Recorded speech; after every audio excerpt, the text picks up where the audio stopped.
document walks through, it supplements the Secretary of State's document. It's specific for Huntington Place. We've got our conduct standards here. Again, I really want to urge you guys to make sure you're here when the people show up. And we get them assigned where you want them assigned. Space map, yep. Your staff, again, you guys can move around the room as the managers. There's no ability to be checking or tabulating ballots as they're going through. Not what you're here for. We have set these screens up here.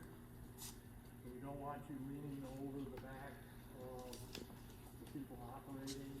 Because the mirror is the same as the laptop. It's here for your convenience and for safety of the person running the laptop. So you're saying you can go as close as you want to that screen? Yeah, you can stand here and make sure you see the screen. But you know, I could just lean it over. Like the last one, there's no restrictions on distance, but Well, I know you don't want leaning over. You don't have to lean over anybody. You can stand back. So when Daniel gets to the position, really the position where people need to see is where the ballot numbers and the ballot stubs are, which is over there. You know, and at that point, you know, you can step in and look at the number on the envelope and the stub number on the back. So that is available. If you have problems with that, that's an issue you should raise on election day. You know, if you don't think you have that access. Will you be able to see the ballot envelopes from that screen? No, you'll see the envelope. The envelope's not on that screen. But they're processing it at station one, right? They're actually looking at the ballot envelope. Yeah, you'll be able to see the envelope, but it's not on the screen. Are they opening that station one, or are they going to be pre-opening? I think they open it right here. Dan. Okay. Well, Danny's gonna walk through this, so let's, he'll walk through this. I know last time they allowed them. Yeah, you'll be able to see it. On page 4 and 5, you can see the common situations. I'm not gonna run through all those, they're pretty clear. As you can see, with, you know, issues with stubs and numbers and whatnot.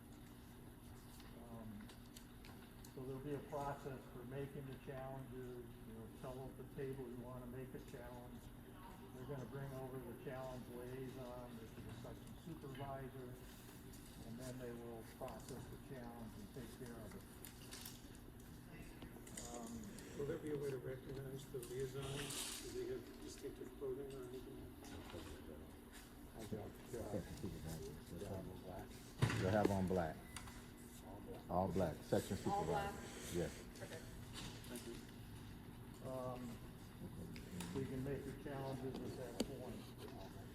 In terms of tabulation, these are the ICCs, you'll see those as we walk through. You can have 4 challenges there.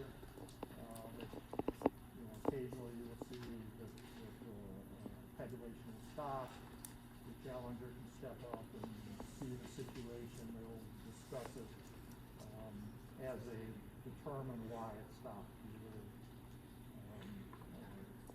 the stub maybe too rough, or maybe the wrong ballot, issue to the voter, or there's mutilation involved. Those will all be discussed with each situation. Are you going to talk a little bit more in depth about that when, you know, if you have like a jam or something?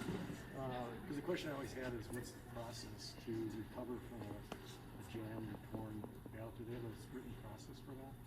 Well, they've been trained on that. Okay. So they've all been trained on how to run that. And each time they've got to go through and determine, okay, which ballot is it that is the issue. So that'll be ongoing throughout the day. And your people will be able to hear that process and that resolution. Okay. Adjudication, we'll walk back there. When we're ready, you'll see the screens. That's a place we certainly want to have people. Not only given the primary election, overvoting is a big issue, cross-voting between the two parties.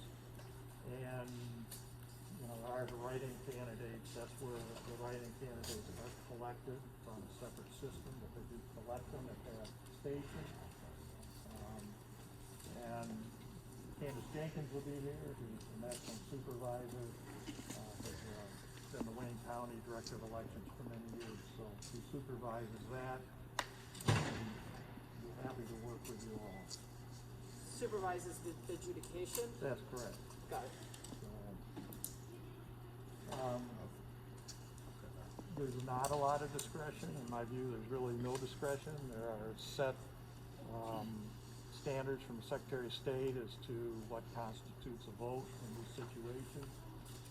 Very rarely do we have disagreements between the Republican and Democrat that are sitting at the table making the decision. So we expect that will continue. Duplication, different from 2020. We were duplicating at each of the tables. We are now duplicating at a central site.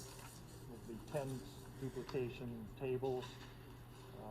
So that's something that is different from the 2020 election. And there's some detail here to assist you in understanding, you know, how that duplication process works. The center stage is where all of our kind of our IT rooms are today for the election, where all the servers are and where all the ICCs are wired into. Not connected to the internet. You can believe it's connected if you want to, but it's not. You're going to demonstrate that for us, right? Have demonstrate. So you're not going to demonstrate that it's not connected to the internet. And how would you do that? I'll walk you through it. You're Now's not the going time to do it before before folks start getting counted. But Can we look at it? if you're actually interested. Well, when in we knowing go up to the we're stage, going you'll be through able to see the stage. I'm not, you don't need to convince me it's not connected. I understand it's not connected, okay? The center stage, there are not challenges on the center stage. You do not put people up there. The closing of the boards is going to take a lot of time.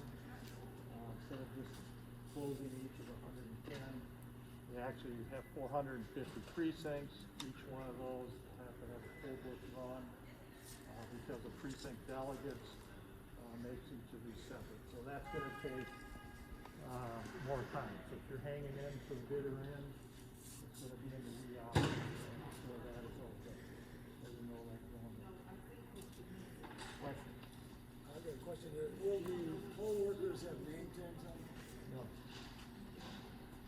Can we ask for name tags though, so that we know who's doing the work? No. How do we know? Challenge, Yeah. how do we know which worker is involved in it? You don't need to know which work is involved. We can challenge the issue.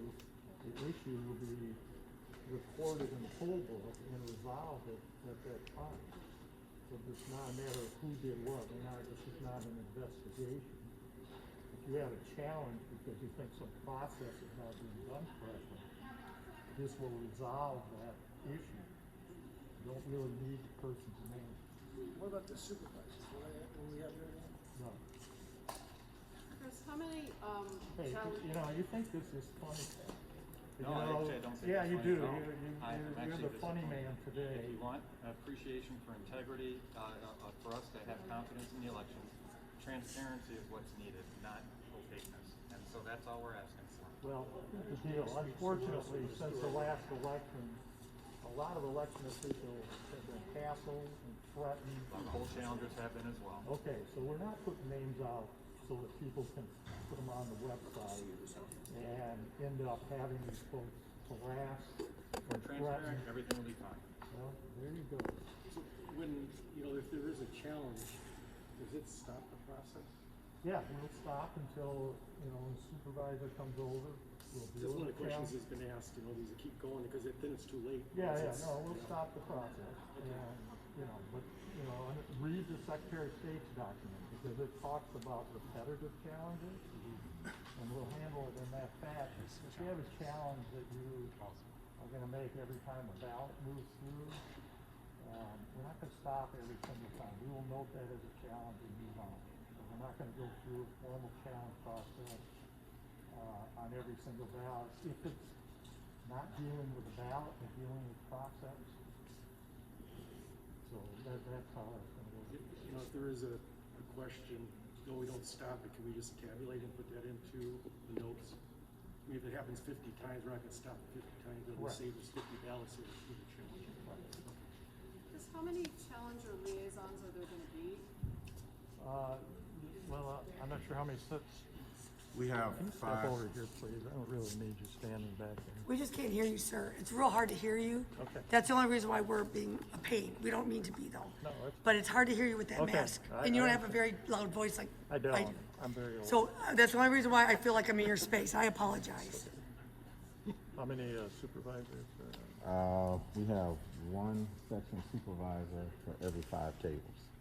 So that's the so. Yes, so that's the if someone has a liaison. challenge at one of the tables, they have to find the liaison for Right. that group of 5 tables. That is correct. Got it. However, we also have our team leads who support the challengers, and there's 1 team lead for every 10 tables. So there should be someone available to respond to any challenges that you have. So to be clear, are the team leads also liaisons? Well, they will Allowed to support, talk. they will support, start with the section supervisor first. However, the team lead will be available to provide any type of support. And they're wearing black, correct? So we know who Yes. they are. So just to clarify, we got 450 precincts, correct? For Detroit and 110 counting boards? Correct. All right, and we've got how many tabulation stations? 24? Yep. Yes. And we're not allowed any oversight of those stations per what I see with the allocations, is that correct? I don't understand your question. So you've got, there's nothing on, there's 4 for the tabulators, but there's 24 tabulators, so how do we have full coverage of the tabulators? You can stand there and see the tabulators are running. I mean, I don't know what, you want 1 person at every tabulator? We did have that, attempt. That seems to be limited I've already. never seen. Are you gonna 1 place person somebody at a every tabulator then, or could they move to another? They can move right, they can walk the whole thing. Yes. They can walk and look. Why is there a restriction to only 4 for when you have 24? Is there a reason for that? Because there's nothing to see. They put the ballots in and it runs. And if it stops because there's an They issue, jam very, very frequently. well, when they jam, you can walk over there and be there for the resolution of the jam. They don't jam all that frequently. They jammed a lot, like probably every other batch. Well, you tell us on election day when you have your 138 people here, that if that's not enough, let's talk about that. Okay? Going into the general election. Well, based on some of the observations we had in the previous election, prioritizing observance of the tabulators is probably a higher priority for us than overseeing the individual counting boards. So if there's some flexibility, if you're capped on some number total, we'd prefer to probably have the flexibility to allocate them to. Well, let's talk about that on election day. And if you think you need to move a few people there, we should probably accommodate that. With all due respect, I'd rather resolve it before election day, because last time on election day, I myself asked a lot of questions around chain of custody, around vote tallies, and I was told, well, I'll get it to you later, and I never got that answer. So with all due respect, I think it's something that should be resolved beforehand, so we can just focus in on the operations on election day. Well, we're not going over 138, so that's where we are. And you guys have 138 coming? I mean, I'm just We don't, curious. we didn't know what the count was gonna be, so Yeah. now we can go back. Okay, what do you think? We're finding out the number now, so. Okay, Is that 138 per group or 138 yeah, per group. per group? Okay. Yeah. Meaning all these nonpartisan and then Republican and Democrat. Yeah, 138 per group yeah. with So, credentials. Yeah, so I have a hard time putting, 200 people here. Yeah, we don't want to. Okay, well, yeah, you don't, but Yeah. everybody gets 24 times That's right. 8, okay? Do you have a map of the counting boards to the precincts? I know they're individually on the piece of paper, but do you have a consolidated list that maps them out so we can get into our folks for the final tabulation on election night? Because we're supposed to be reporting out by precinct, not by counting board, so we're just wondering if you had a map of the precincts to counting boards that we could have available. Not a physical map, but like a matrix, if you will, that's, Oh, you wanna know What you have printed right there? what yeah, board? what you got right here, do you have that consolidated in like a one pager you could share with us? That I don't know. What was the question? He wants to know this information here. A floor we have- plan, a yeah, floor We plan have, of the we have place. a, You want a spreadsheet on that? Yeah, no, that's no So problem. what feeds that to what tabulators? So we just know this one It's goes on, to this one. each tabulator has a master document, and it's on each tabulator. So yeah, if you could add the map for the ICC to the tabulators as well, that would help us. And also, how are they mapped to the adjudicators? Because that's something if we're That's gonna random. keep batch control. That's random. And if it's random, how do we maintain batch control on the? I don't know. Okay. Where's the So what Bureau do of you look at? Elections? Can we ask them, the Bureau? Is it random? Yeah, anything that goes from the tabulator to the adjudication is random. So we do traceability and. the batch- The batch is irrelevant when it comes to adjudication. I don't know what No, you're but, asking when you said no, that. but it's for, if you're trying to trace the chain of custody for a particular ballot, it's very important because now we gotta identify. Yeah, the only way they can do that is the physical hard copy of the ballot. And based on your other question, the ballots, the physical hard copy of the ballot are not connected to the internet. Meaning if you wanna count them, you can count them by hand. We might want to. Yeah, feel free. You'll be available.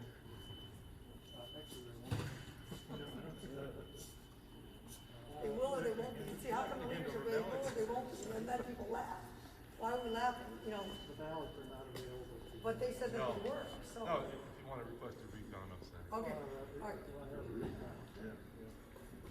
I want How to. do you figure out the precincts assigned to the county boards? Is there a methodology for that? Based upon anticipated turnout.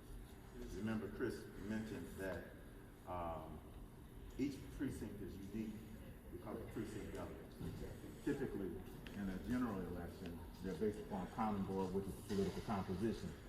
Each precinct has a shared relationship with their form of representation. This precinct delegate separates and segregates all of that. So each county board was established a set of precincts based upon an average turnout. Our median turnout for this election, we expect about 40,000, which is 400 per table. So you're we trying to had- spread it out so we that try it's to equal. balance it out to make sure So that each had 400. each, Some will high-speed- have more, some will have less. But the median number is 400, and that's what we expect to process per So table. each high-speed tabulator can handle any ballot, basically. There's 504 different ballots, I guess. No, each high-speed tabulator has an assigned group of precincts or Oh. counting board that's They're assigned to it. programmed to it, okay, That's so correct. that's the idea. So we of the can't map. just go to Okay, any, okay. table one Yep. cannot go to any one of those tabulators. not programmed. It's one specifically assigned to it. I have a question about the new directives, which were represented in the manual that came out in May from the Secretary of State's office. So it said that the directives that election inspectors may give to the challengers include but are not limited to. It gives an example of directing challengers where to stand and how to conduct themselves and what would happen if they were to violate the instructions from the election inspector and how they would be removed, including by law enforcement. So the question is, it says that the directives they give us may include but are not limited to. That tells me that it's unlimited, the directives they can basically impede our jobs, is that what we're saying here? Could they tell me, for example, to not view a tabulator, step away, I do not want you to view this tabulator? I don't think that's what that document says. Well, it says the directions, It doesn't say that it can, says they're not limited to. right, it doesn't say it can impede your ability to do your job. Right, so what we wanna know is. Reading that in, but it doesn't say that.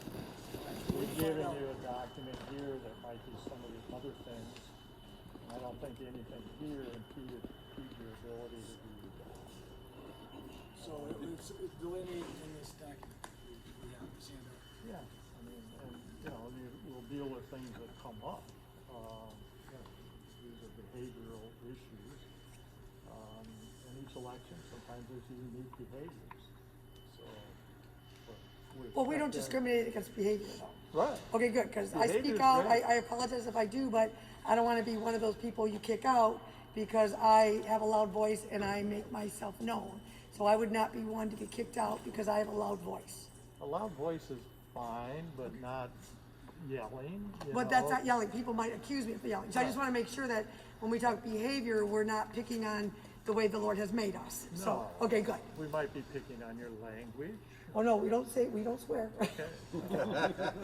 Jesus tells me to watch my mouth, so thank you. Okay, Yeah, no, we want everyone to be heard. thank you. Yeah. So a question, I don't know who would answer this, but, the ballots are coming all over Detroit from drop boxes, from the satellite voting centers.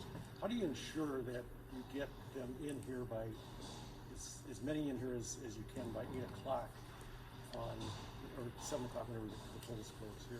Well, I'm gonna say one thing and then I'm gonna defer to Daniel, Okay. but, the 8 o'clock is, they lock the boxes around, so they pick them up right at 8 o'clock. They don't have to be here at 8 o'clock.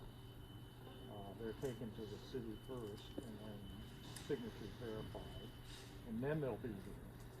But, So that's the a- that's the drop box. What about like the satellite voting centers? So we have satellite voting centers, we have Okay. drop boxes, we have the Department of Elections, the city clerk's office, as well as the United States Postal Service. Right. The law requires that any ballot that is delivered to one of those agencies by 8 o'clock has to be received by the Department of Elections and tabulated. Well, when we go to the drop boxes, the post office and the like, we receive those, get them to the Department of Elections, verify their signature, confirm that it's the same person who requested it, is returning it, make sure that all of the pertinent information has been properly recorded on the ballot, and then those ballots are shipped here to the Central Counting Board, and then they're dispatched to each one of their assigned tables for processing. Now, that will not be at 8 o'clock. That processing is an arduous task. It takes time, and typically it takes anywhere upwards of 2 to 4 hours, depending upon what the voters have decided. The thing is that we don't know what they're going to do until we go to the drop box, the satellite, post office, and the like. So you got like a 2 to 4 Sometimes we hour get a light.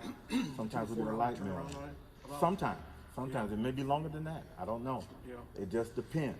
If 10,000 voters decide, hey, I'm going to vote my ballot and deliver it at 8 o'clock, by 8 o'clock to the drop box, then that's what we're dealing with. If 5 decide, then that's what we're dealing with. I hope it's 5 so we can get out of here. Now, are we able to ask for chain of custody verification on all those ballots?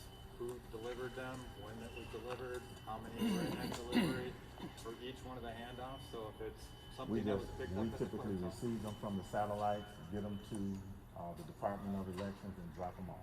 how do we That's know that it typical. was from the Department of Elections? I mean, Their department, their staff people who are assigned to the department who go to those satellites, drop boxes, and the like to pick them up. so there's no chain of custody documentation saying, hey, I just picked up 5 ballots from drop box A, I dropped it off at the clerk's office? No. At the satellite voting center, So- satellite voting centers, I think we have this time. Yeah, I believe there's 14. 14. Yeah, They- that do they includes, tabulate there or no? no, they don't tabulate there.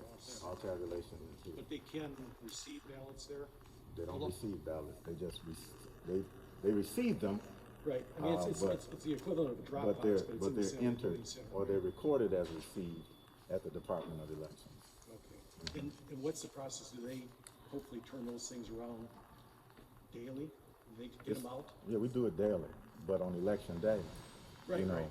I'm just saying that there would be no reason for a bunch of ballots to accumulate. My 10,000 was a hypothetical, Yeah, I mean, an you wouldn't, exaggerated hypothetical. unless 10,000 people walked in and dropped them off, I wouldn't, Yeah, you wouldn't see them there. yeah. They're all taken care of by the close Yeah. of the So we're boxes. hoping that on election morning, that we have at least 80 to 90% of all the ballots that we're going to be processing at the tables first thing in the morning. Yeah.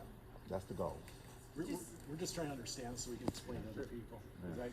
Yeah. No, that's fine. Okay. Did you say that you were expecting 40,000 ballots total? Upwards of 40,000, right. Based on what the returns have been Based thus upon far? what we, yeah. Is that AV county or is that including in-person voting? That's total ballots cast. Oh, Total absentee ballots cast. Absentee ballots. Absentee ballots, absentee. yes. When ballots arrive here, is there a central receiving? They come in through that, entrance over there, and then they're received by staff, and it's typically, stored right at the center table. What I'd like to do, Chris, if you don't mind, is to just give an overview of the table. But before I do that, let me just give you a full scope of the process. First and foremost, when you come in, no one will be allowed entry into the Central County Board until they're checked in outside in the atrium area. On the opposite side of the hall, there will be a checkpoint. When you come down the escalators, you will be directed to that checkpoint. You'll provide your information. You'll be scanned in. Once your information is received and you fill out the proper documents, you'll be allowed to come into the Central County Board where you'll be assigned to your respective tables. Once you get to the table, please understand that this is a three-part process. The first part is the actual processing at the counting board. The second part is the tabulation of the ballots, and as you know, some ballots have to be reviewed through the adjudication process, which is the third part of the operation. To talk about this part, processing of vote ballots, I'm going to ask David Nathan to do that brief presentation. Good afternoon, everyone. As you all know, we are working within the county board. All the boards that you see are county board. This is county board number 1. At the first station is inspector number 1. We have our electronic poll book. The ballots come in. They're in a tray. They pull the ballot out. They pull the envelope. Scan it here at inspector number 1. Record it inside the poll book. Make sure that we get the voter to the right side of the screen so that we can. Is number 1 open the envelope, David, or is that an open envelope? No, number 1 is not open the envelope. Number 1, after recording it into the poll book, we'll pass the envelope over to number 2. Number 1 will tell number 2 the voter number, whatever voter number that is inside the poll book. Number 2 will record that voter number on the envelope so we can keep track. We'll pull the ballot, then open up the envelope. Now, in certain circumstances, number 5, depending on how busy we are, will help out number 2 by opening up the envelopes prior to it getting around here. If it's not open, number 2 will open it, pull out the ballot. See the stub number. Repeat the stub number back to number 1. Number 1 will locate the stub number or ballot stub number inside the e-poll book and confirm that that is the correct ballot number for that ballot. Once that is done, then number 2 will pull out the secrecy sleeve with the ballot inside of it. We'll place the envelope in front of them on the table. Pass the envelope, the secrecy sleeve with the ballot inside of it over to inspector number 3. Inspector number 3 will simply just take off the stub from the ballot, place it inside the ballot stub envelope, pass over the ballot over to number 4. Number 4 simply flattens it out so we can go through the tabulator and places it inside into the tabulator tray. Inspector number 5 will tally all the ballots that come around by counting them, hand counting. Once they receive the number of ballots in the tray, they will put a secrecy sleeve on top of the tray.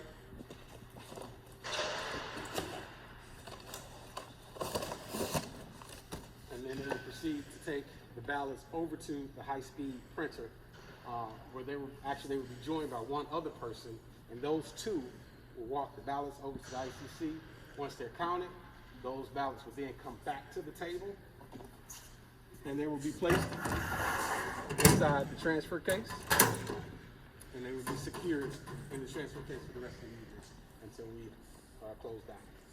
David, before the trip, last time I did this, a while back, the transfer case next to the table, is that no longer gonna be? Transfer case is going to be located at the All counter. of them will be there. What do they do with the little tabs that come off the ballot and the secrecy sleeves for the custody of ballot? What do you do? One more time. What do you do with this envelope here? Do you put that in that 50 so that everything's 50? So the stuff that comes off the ballot goes inside this envelope. And what happens to that envelope? Does that go in that black box at the end of the night? At the end of the night, we take it back to the Department of Election, yes. But you label it that it was from this table. No, we do not. Oh, what about the secrecy sleeves over there? Same thing, no. So the secrecy sleeves are irrelevant. There's no data on the secrecy sleeves. Stubs are basically for confirmation, to confirm that the person who requested the ballot had the same ballot stub to affirm that. So, but we would have that, Let me finish. okay. Let me finish. Once it's removed, what it does is has served its purpose. When you remove the ballot, when you remove the stub from the ballot, it guarantees the privacy of the voter. We never want to keep stubs with the same ballot because someone may be able to audit and find out how an individual voted. So once the stub is removed, it's dead. It's not relevant anymore. So I think it's still relevant, so I'm just gonna say that, but I think if we you're. place it in the Okay. we place it in the storage box, and then it's delivered back to the Department of Election. So all these envelopes in the corner, there's gonna have 400 about approximately, in each one of these envelopes, they're all gonna go back to the Bureau, and they are still able to be looked at. We just won't know what table they came from. If you want to look at them, you can help. Well, you yourself. never know what Jody White might wanna do, so I just would like the opportunity to know that they'll be taken. Now, the privacy sleeves, though, you don't think that that's important too, just to count them, so that there's 50 of those and 50 of these? No, not important. So You have to call.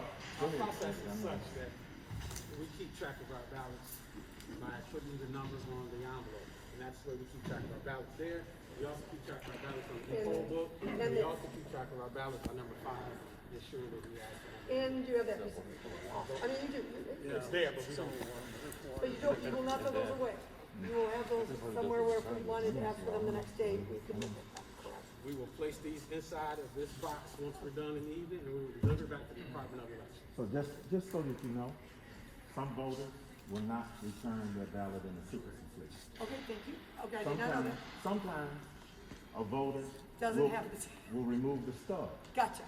but that doesn't disqualify that ballot. Okay, There's a challenging procedure that we have to follow in order to process that ballot. okay. But again, sometimes you don't have the secrecy sleeve, and very rarely does the stub removed, but it happens But sometimes. we would be able to just challenge the fourth one that came through, mark it down, it didn't have the slip. I mean, we could just make a mention of it.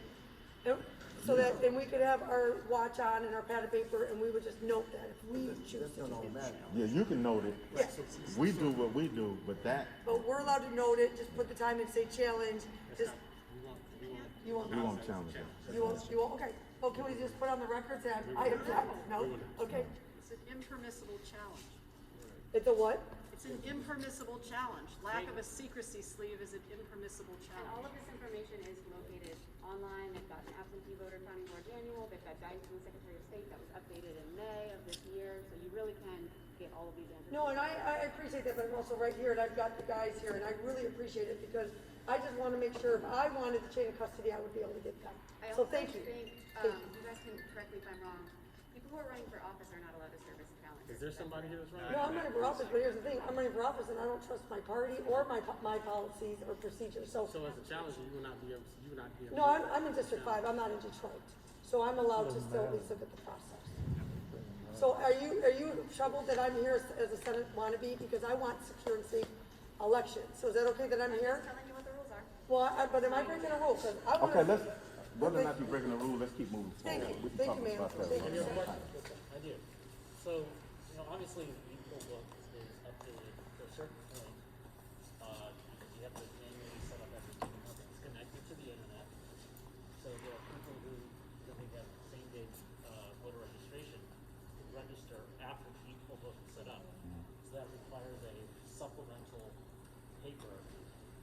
I just would like you guys to outline that, because 2 years ago, there was some controversy with some challengers who didn't understand that process.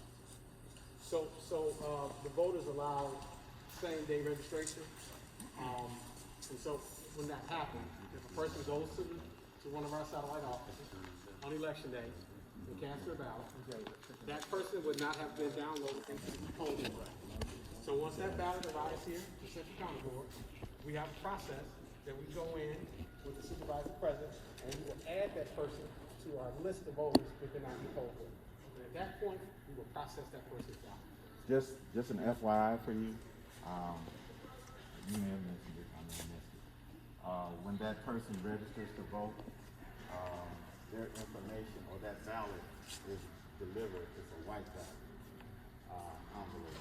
So we know that that person has been processed accordingly, and their date of birth is also recorded on there so that when we enter that information, we have all of the necessary and required information to properly record that data into the electronic vote. So in order to process and collect it, additional affidavits, we can with them to process it. At the precincts, yes. They do that at the precinct. All we deal with is the ballot. So at the satellite, correct, at the satellite. So before the screen time, these poll books are definitely not connected via Wi-Fi. So, Hold on. Yep. This is not, this is a Are you- training, this is a training, laptop. Do you have a live poll book that we can examine? No, but this is, I'm just telling you that this is not the typical poll book. This computer, they do training classes. So are there any poll books that we can examine for their connectivity status as well as the software that's installed on them? They're not gonna have access to, they're not gonna have access to the software. So we don't know if they're connected or not. We don't know if they're connected via Bluetooth or not. We don't know if they're connected via Wi-Fi or not. Because we do have Wi-Fi networks that are active right now. Yeah. And a lot of them can be reached outside of this room. So these are all Wi-Fi enabled devices. These all have Wi-Fi connectivity available to them. So right now, the ones that I've seen have no internet connectivity for the poll books. But that doesn't mean that there's not a Bluetooth connection or something along those lines. So I just want to find a way to be able to verify that with some of the devices you plan on using on election day, because that would obviously be a breach of security. And we do know from certain affidavits that people were accessing the qualified voter file on election night last time, and the only way to do that is with an internet connection. Yeah, we did that at the center stage. We told everybody that. That was not a secret. So I guess the poll book have only person working poll book has access to well, each one of the each one of the poll books will have a unique password and username. That's what I'm asking. So we'll have like is there like a certain USB to hook up to that? No. Is that It's a file that's downloaded Into the system. Into the computer, and that's what we use to make our list. So it's a file that's downloaded, so it's no functionality or Bluetooth or anything with the file. Just a file list of names that are downloaded. Is it kind of like an Excel spreadsheet Yes, that you can't modify with internet? that is correct. Okay. Good question. Yes. So Chris, you noted that the QBF was accessed, you said it from the central stage. Yeah. How did you transfer the information from that central stage to the local poll book? We didn't. transfer? So then, what We was had the to purpose manually of the put it in. center stage activity if it wasn't gonna be? Let's not relitigate twenty. No, I'm just trying to understand it, because you're gonna do it again this time, where you're looking up, I don't think voters we on will. I the think center that'll be stage. done down at, so if you have any that aren't on the list, that That's have to done be at the entered, office. that will not be done here. That's at the It's office. down there. But sometimes they'll get, a ballot won't read, Yeah. so there may be some research that needs to be done, looking at the envelope, to make sure that's been accepted into the system. That's an exception process. It's an exception process, so we don't transmit anything. We may go ahead and enter it into the QBF if it hadn't been accepted. That's what we did in 2020. You wanna go down that rabbit hole. And then it goes back to the table and is entered at the table. There's no transmission of anything. Speaking of just want to be clear, I'm trying to understand, so you register the same day, you file an affidavit, but it comes in here and then. Fill out your voter registration. Okay, I said I didn't understand that, that's why I'm asking. Yeah, no, it doesn't come here. It doesn't come here, but they're entering in, they have to enter it into the system if it's not in the poll book. How would you know that they did a same day registration? Because it'll be on a white envelope. It'll be a different envelope that comes through. Different envelope. Because, I mean, people are challenging, they're gonna say, well, why are you doing that? If it's not a white envelope, then you got an issue. I mean, really, most of the AVs, almost 99.9%, 4 o'clock on Monday is the last time they can be issued, except for the election day registration people. They can either take a ticket and go vote in their polling place, or they can vote an AV ballot that day. But so 99%, 4 o'clock on Monday, that's the last issuance of an absentee ballot, except for the election day registration folks. I mean, they just go in and have ID. And so the idea is that this is all gonna get downloaded up to 4 o'clock, right? All of that data is gonna be downloaded.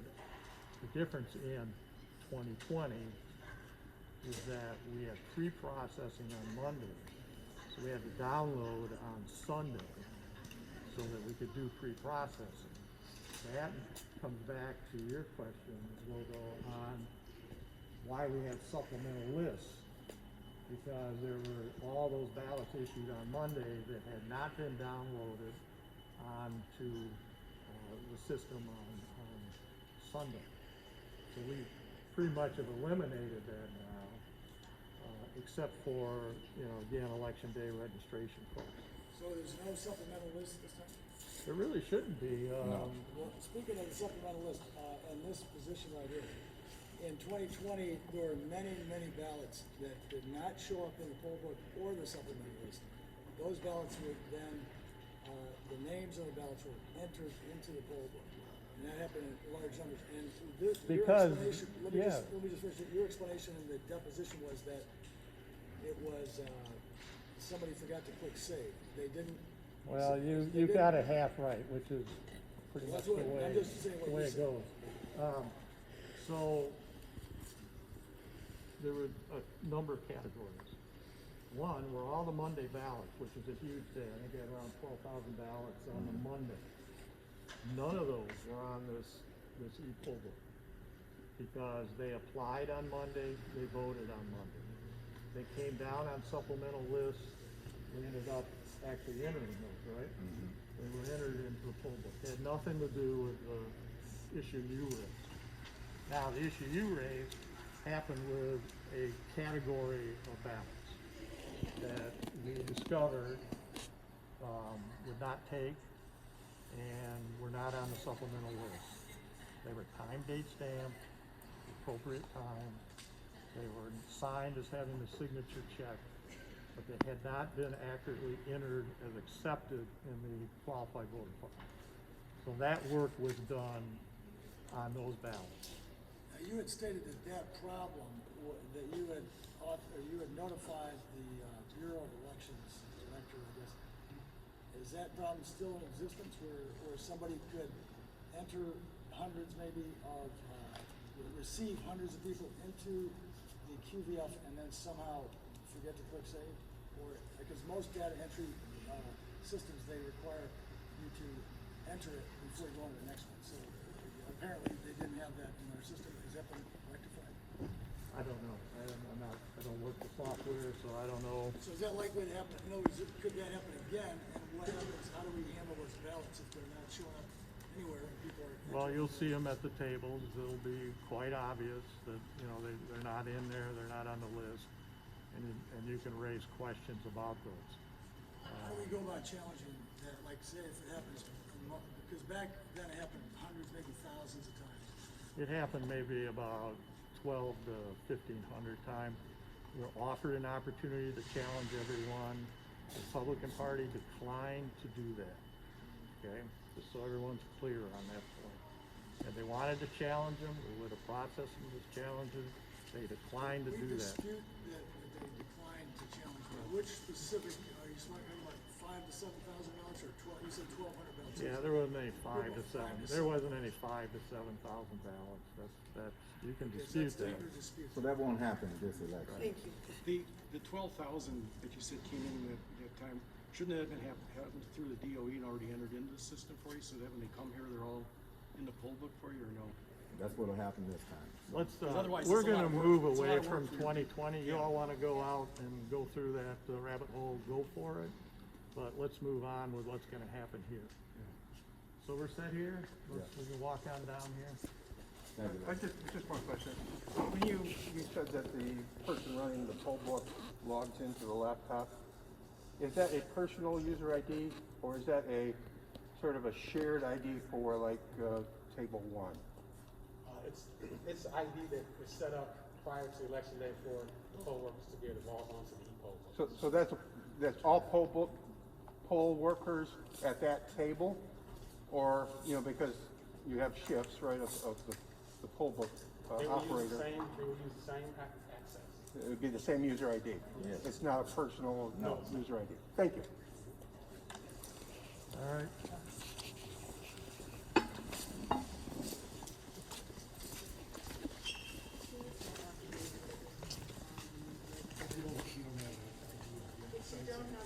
People who register on election day. Well, fine, so keep your misperceptions. Well, just keep walking. All right, so these are our high-speed tabulators, and Anthony Miller is one of our trainers, and he's going to give you an overview of this process. All right, good afternoon, everyone. Good afternoon. So, as David explained about the process at the counting board, when the ballots come up here, they'll come in a tray with a secrecy sleeve over them. Inside that tray, there should be up to 4 white audit ballot sleeves. On this white audit ballot sleeve, it will have the counting board number, the precinct number, what bundle, and how many they processed for this audit ballot sleeve. Inside will be the ballots. Now, you will have 2 people working together at this ICC. One will work the computer, the other person will place the ballots inside of the tabulator at the bottom deck. Before they can scan any ballots, what will happen is the computer will give a batch number. The second person here will write that batch number in the notes on this white audit sleeve. After they do that, they'll take the ballots out, they will scan the ballots. The ballots will run, they will tabulate. Once they tabulate, it will say on here the batch size, which is how many ballots were tabulated. They will record that number on here where it says ICC for total ballots. Once they do that, they will accept the ballots inside of the computer. They will tear off this white copy for their record to store up here, and then this will go back into the tray, and they'll grab the next one if there's another one inside of that tray to begin the same process. You walk through a demo? Yeah, we are currently working on it. We cannot do any demos. So will the folks who came from the counting board stay with the trays Yes, while they're great here? question. The inspector that comes here will wait until the ballots are done, until all of the ballots inside of that tray are done, then take it back to that counting board, like David explained, to be secure in the transfer case. So you have a batch size of 50, right? That you run through, and then you have a totalizer on there? So, this will tell you if it reached 50. Now, every bundle won't be 50. There will be some that may end up being less than 50. Our goal is for everything to become 50. But if it's less than 50 that comes up here, that is okay. All we want to do is make sure that we confirm that we have processed and tabulated the same amount of ballots that they have, that they did at the table. If those two are balanced, we have done our job at the ICC. But is there a place that it total, gives you a total, so you got 50, next time it's 100, 150, is that shown any place? Or is it just batched? It just shows you the batch. Is that form saved and is that auditable afterwards? Yeah, these will be inside of these go, so there's a copy that goes back with this to the Board of Canvas. Yeah. So this morning I witnessed a public accuracy test that was conducted by the city of Detroit. The only machines that they tested were 14 test ImageCast precincts. They did not test any ImageCast Central devices. Have these been tested and have they been subject to public accuracy test or have they? Yes. Yeah, that happened today. I thought you were there at the Zoom. I was on Zoom, Yeah. and when I asked what machines were being tested, I was told only the ImageCast precinct. So there were no No, there ImageCast was Central one models. ICC just like that being tested also. Okay, so And the results, you can find them on our website that we posted. so one ImageCast Central machine was Yeah, one, and then tested. the rest were ICPs, yeah. The rest of these have not been tested. The rest have been tested for the preliminary accuracy test, but for the public accuracy test, we tested one. Anthony, could you go over the procedure if a ballot jams, if a batch gets jammed up? How does that So, let's say a ballot jams or this tabulator will stop. The first thing that will happen is we all have red flags at every one of these ICCs. They'll immediately raise their red flag. They'll raise their red flag. We have a support team of supervisors that will be coming over to identify what's the problem happening at the ICC. Once they come over, they will troubleshoot whatever that problem is. If a ballot needs to be duplicated,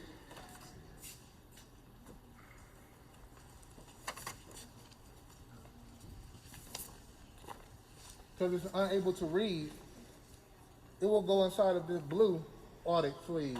They'll fill out the information that was on this white one, transfer it to here, and say it was one ballot that's going in here. Then, this will be taken to be duplicated. In the meantime, those ballots where it stopped at, that batch will get rejected, and then they will rerun that batch completely.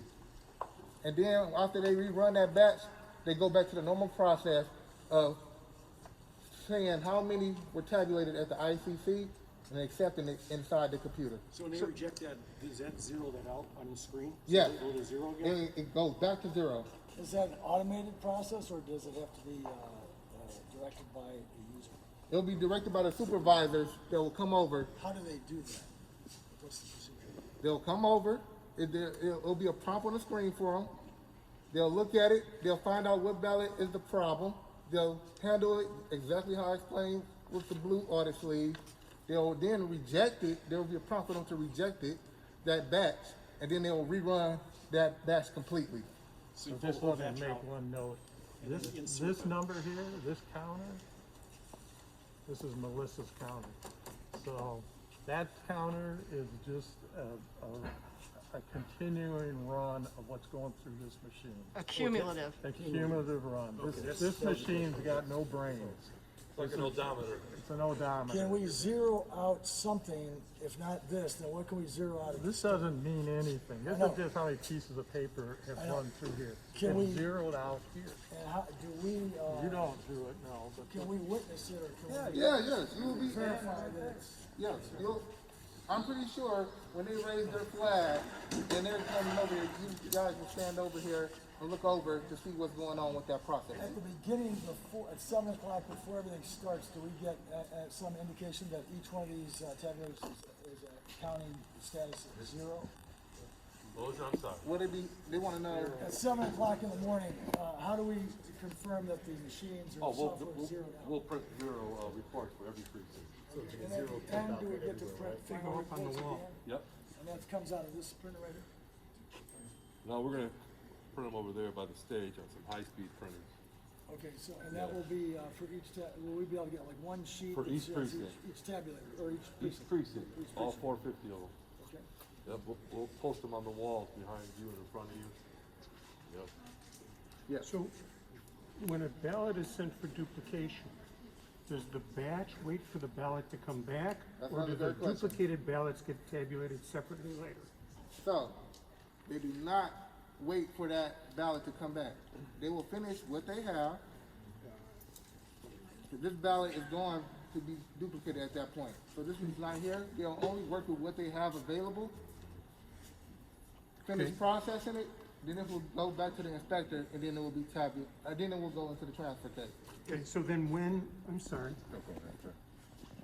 when will the duplicated ballot? So be after, tabulated? which we'll go over next, is the duplication process and adjudication. But after this is duplicated, it comes back up here. They run that one ballot that's inside of here, Could be more. or it could be more. Right. Then this will be taken to that counting board for that precinct, and it will go inside the So transfer case. will that ballot be counted, just anticipating the questions that people have as we go along, as part of the original batch? Or is it its own batch? It's its own batch. It will get its own batch It number. gets its own batch number, Every okay. time, before you scan anything, everything will get its own batch number. So, Yeah. so on the original white sheet with the other 49 ballots, Mhm. so now you have a 50 count and a 49 count. 49. Is and there an then entry made then to say one went off for? duplicates? Yep. So there's an entry here that says duplicate. There will mark on here saying one had to go for duplication. So And the balance. so now it's explained on here. So when it goes in there for Board of Canvas, it explains how this batch ended.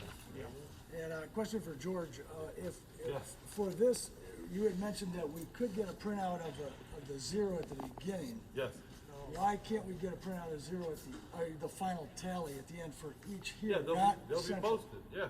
No, but I mean, can On we the get them walls. from each individual tabulator?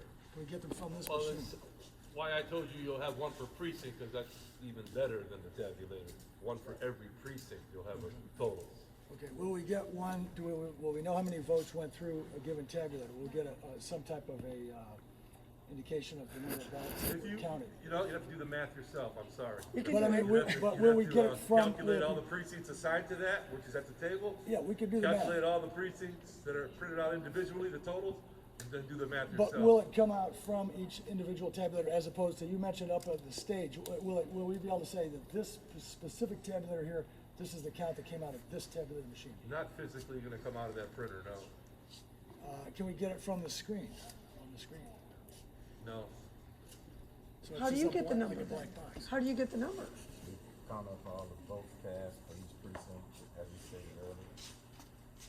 We print the totals up there because these don't really have the totals until everything's adjudicated. But those totals could change. If someone adjudicate a ballot, right, it'll change what went through here, so the total's gotta be printed from there. Just for example, I if was it's just, one voted on second, both sides, please. it'll be voided. One second, I was just saying that what we kind of would want would be some way of getting a tally of what each counting machine, whether it be an adjudicator or a tabulator, what each counting machine actually independently produced in terms of the number of votes counted, votes cast. That's all we're asking, just as independently, not coming out of some computer up at the stage. It's kind of the same thing. They'll be adjudicated, right? You see all the precincts assigned to this first machine here? You see the paper in front of you? Sure. All the precincts assigned to ICC one, right? Yeah. You'll have a total from every precinct, and you'll be able to match it up to where it came from. Now, do you want to physically go on this machine and see what's happening? No, I can't help you there. I think one of the concerns is earlier you said that once it gets up to the adjudicator, it's randomized. We don't have traceability back to the tabulator that it don't. was pertinent to. You know, the ballots go. So how do we know what the total is by precinct? That's why earlier I mentioned, and everybody looked at me crazy about the actual ballot. You want to track something, I mean, the system is designed to, there's a reason why we still have hard copy of ballots and we don't have 100% electronic system, Are right? you gonna be presenting So- the results based on the hard copies? Or No, you be that's not presenting what the I'm results saying based at on all. the No, that's digital? not what I'm saying at all. There is, obviously you're asking these questions Because there's some kind of No, I just wanna see the chain of concern? custody, yeah. Some kind of concern, okay. Yeah. So your concern is this, you're gonna have a 0 report from every precinct, right, in the morning for your viewing, and then you're gonna have a totals report from every precinct after we're done tabulating, okay? Okay, that's at this tabulator, that's this number, right? Not necessarily what's been put out up there. You're gonna be on the. Because It's we not have no stored connection. here, it goes to the server up there, we can print from there. Can we, We wanna print, we printed here before, but it was too slow. Just to clarify, wait a go second, to- okay, because this is the number that's coming out of here, that's going up there, and you're gonna supplement this number with ballots that have been adjudicated. No. Okay, so where do the, you're gonna add them together. No, no, no, no. A precinct or ballots, period, cannot be tabulated until they're done being adjudicated. Why is that? Anybody know? Because you could change, Double. that's, yeah, that's not, the- adjudicate a ballot and change the results coming out of here, Yeah. correct? but we don't know which ballots, You don't know which ballots, no. that's the issue. Well, I can't help you with that issue. When you do the final tabulation, when you said it's not gonna be, so I can't get it from this right here. Can I be up on the stage at the computer looking at the No, you can't be aggregation? on the stage. I can't view the aggregation? No. Because as a challenger. None of that is law, part of the challenging process. The only thing, George, is under the law, we're allowed to have, we're allowed to see any kind of counting machine. If a challenger can watch any kind of vote counting machine, and watch it count votes. So if a vote is counted up on that stage. No, the vote is counted at the adjudication. And you will be standing there watching. Okay, Am I so correct? you're saying You that will the be allowed to stand adjudication- around the adjudication area. But we don't know what precinct That's that where it's happens. changed. Yes, you do Is know that what where it's precinct. added? You'll see the whole ballot on the screen. I thought you said, You'll see the whole image on the screen. okay. Yeah. So does the adjudicator take the total numbers from here and put them all together, and does the adjudicator send them to No. the county? Well, how do they get to the county? The county? How do they get from here to the county? Let's move on. The total. Please, we all have other things. Oh, we transmit them. Oh, wait a minute though. Is this part of the challenging Right, process? I'm just trying to figure out, what do you, All these you questions, guys, this is not part of the challenge process. This, to me, Vote this counting is, machines is under the law, vote counting machines, it's 733 dot, probably 168, something like that. And I can get it for you, it's in my notes. But it says that we have access to counting machines, or machines that count votes. That's We what can- that's what these are. Yeah, what do you mean by access? Well, we can- What's your definition of we can access? view it. Yes, you can view it. So I think that they're looking at a screen where the votes are coming together from all these tabulators and the adjudicators and saying, the aggregation. There is no. There is no such screen. There is no screen that does that. Yeah, there is no So such screen. you can't There's watch no the screen that, votes. that shows any vote totals up here. I have another question not related to this. Can you have more than one duplicate per batch? Yes. Okay, so, well, when you raise the red flag, are you gonna run the rest of the batch through, find all the duplicates before you sort of isolate all the duplicates? Okay, I just Yeah, wanna- that saves us work than having a bunch of blue folders coming out of one batch. Got it. And then you have the total number on the white sheet. Yeah. Yeah. Yeah. So what takes place on the center stage? What takes place up there? That's just that's where Mr. Baxter sits. He controls everything up there. He what controls does the room up there. What does he do though? I mean, what is the server that's? Why do we need that? What if we took it out, what would happen? Well, you wouldn't be able to accumulate We'll build any it, yeah. votes if you take the server out. So we wouldn't be able to So- tabulate both? So They're counting not takes place. tabulated here. Come on, let's go to the adjudication So stage. you have 19 precincts, you're gonna have 19 numbers out of this computer. That's correct. So all this is precinct one, you have 2 computers, 19 precincts, these 2 numbers are gonna come together and be 19 separate numbers, is that This correct? is just one Well, station. these 2 computers. That's a printer. Oh, printer, okay, so this guy's gonna have 19 different. That's just a scanner. That's gonna count the ballots. This is the actual ICC. Right, but again, there's 19 precincts, there's gonna be 19 separate numbers, That's correct. so that we know that precinct, each precinct, how many people vote. that's correct. Okay, Correct. And is there only one tabulator per precinct in terms of, for like precinct 100? All So of the it- one tabulator. All of it Yeah, will be one on tabulator. that If I one put in machine. precinct 101, it'll kick it out and say no. okay, perfect. And so just, you know, we're. Don't lie.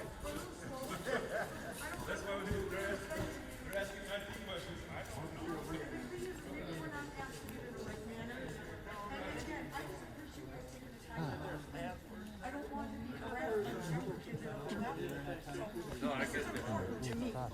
okay? So I would like these people to leave us alone when we're asking questions. Do you like something? What's the purpose of this lawsuit? Just playing the game, Senator. All you're doing is been doing it all along.